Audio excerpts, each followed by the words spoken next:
नमस्कार।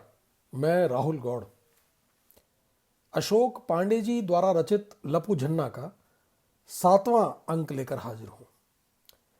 लपू झन्ना में आप होशियार बच्चे अशोक, उसके बदनाम दोस्त लफत्तू और बहुत से चरित्र अभिनेताओं के कारनामों के बारे में सुन रहे हैं।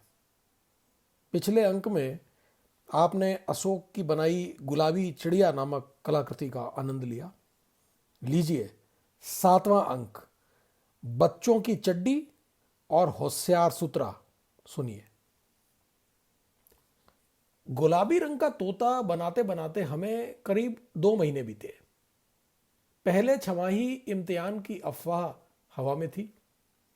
आर्ट की क्लास के चलते चित्र बनाने में मेरी दिलचस्पी समाप्त होने लगी थी।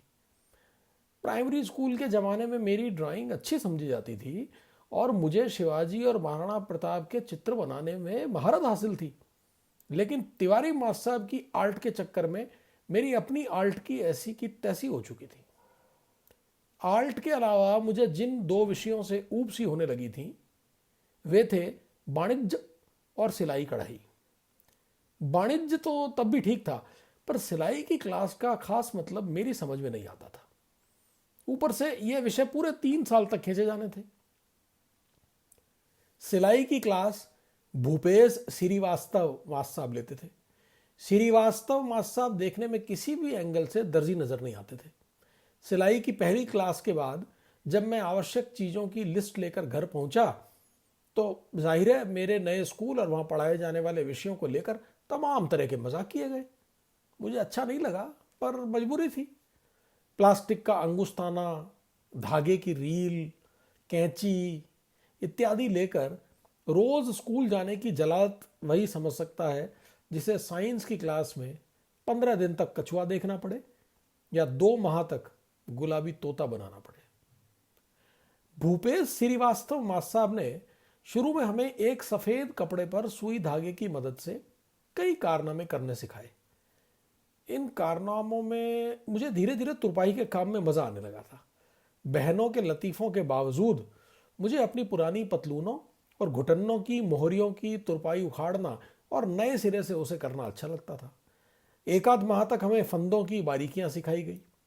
अंगुस्ताना काफ़ी आकर्षित करने लगा था। श्रीवास्तव मास्टर साहब ने क्लास में उसके इस्तेमाल का तरीका सिखा दिया था। सो मैं जानबूझकर तुरपाई करने में सुई को अंगुस्ताने से लैस अपनी उंगली में खुबाने का वीरतापूर्ण कार्य किया करता था। पड़ोस में रहने वाली सिलाई बहन जी के नाम से विख्यात एक आंटी मेरे इस टैलेंट से बहुत इंप्रेस हो गई थी। एक रोज श्रीवास्तव मास्टर साहब ने हमसे अगली क्लास के लिए पुराने अखबार लाने को कहा। लफत्तू तब तक महाचोर के रूप में इस कदर विख्यात हो चुका था कि घर पर उसे एक पुराना अखबार तक लाने नहीं दिया जाता था।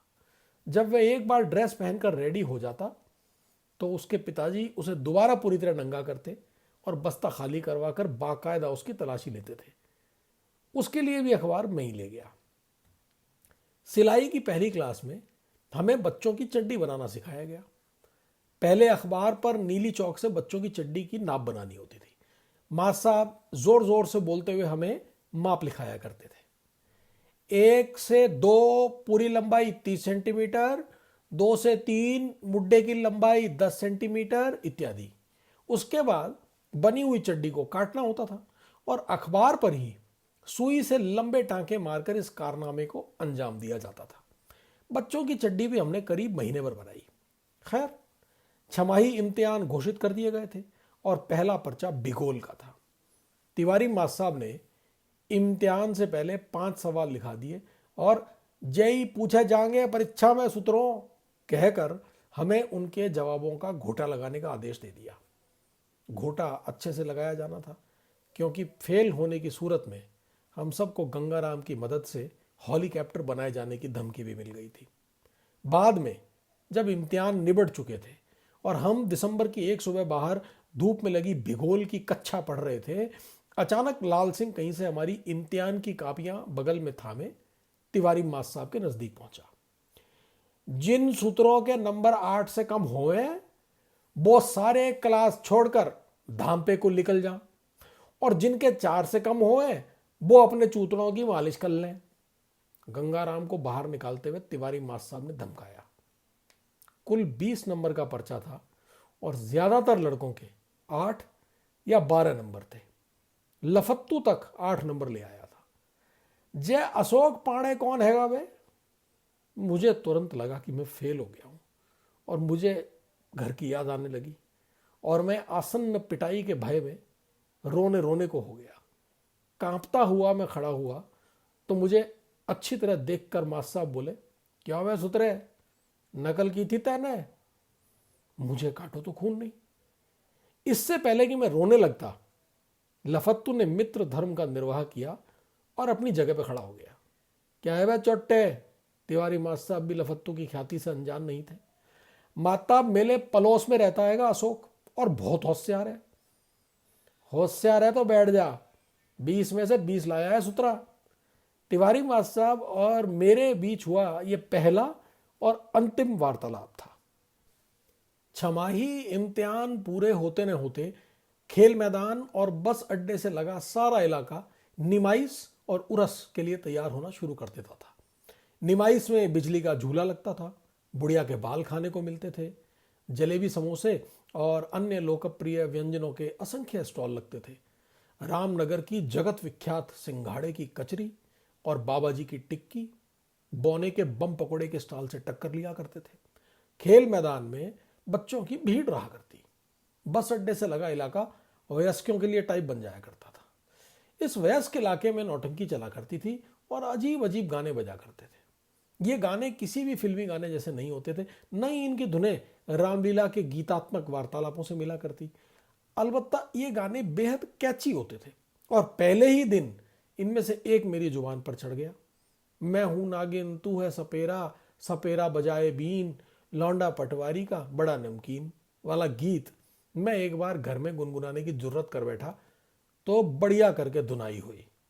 शुरू में मुझे लगा कि पड़ोस में रहने वाले पटवारी जी का अपमान न करने की नसीहत मुझे दी गई है, लेकिन लफत्तू ने मेरे ज्ञान चक्षु खोलते हुए बताया कि नौटंकी एडल्ट चीज होती है और उसमें माल टाइप का सामान डांस किया करता है। एक आध दिन नौटंकी को लेकर मन में ढेरों बातें उगला की, लेकिन खेल मैदान में चल रहे एक दूसरे शानदार तमाशे ने बचपन के एक पूरे हिस्से पर कब्जा कर लिया।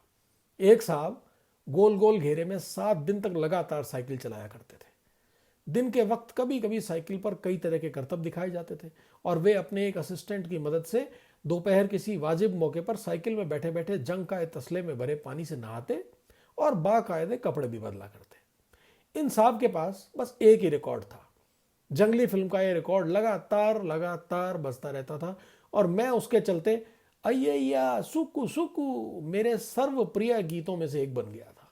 मैंने अब तक सिर्फ 4 पिक्चरें देखी थी, हाथी मेरे साथी, बनफूल, मंगू और दोस्ती। अय्या सुकु सुकु सुनते हुए मुझे लगता था कि कोई खिलंदड़ा पक्षी किसी पेड़ की ऊंची डाल पर बैठा बहुत बहुत खुश है। आज भी जब कभी जंगली के गाने सुनता हूं, मुझे रामनगर में निमाइश के दिनों साइकिल चलाने वाले उन सज्जन की याद आ जाती है। हमारे लिए ये साहब बहुत बड़े हीरो थे। जहां हम बच्चे कैंची चलाने में दिक्कत महसूस करते थे, ये जनाब सारे के सारे काम साइकिल पर किया करते थे।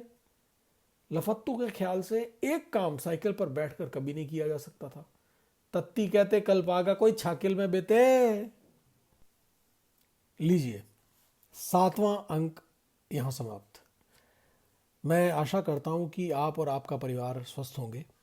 अपना बहुत ध्यान रखें, अच्छा पढ़ते, सुनते और करते चलें। अगले अंक में मैं जल्द आपसे फिर मिलता हूं। तब तक के लिए नमस्कार।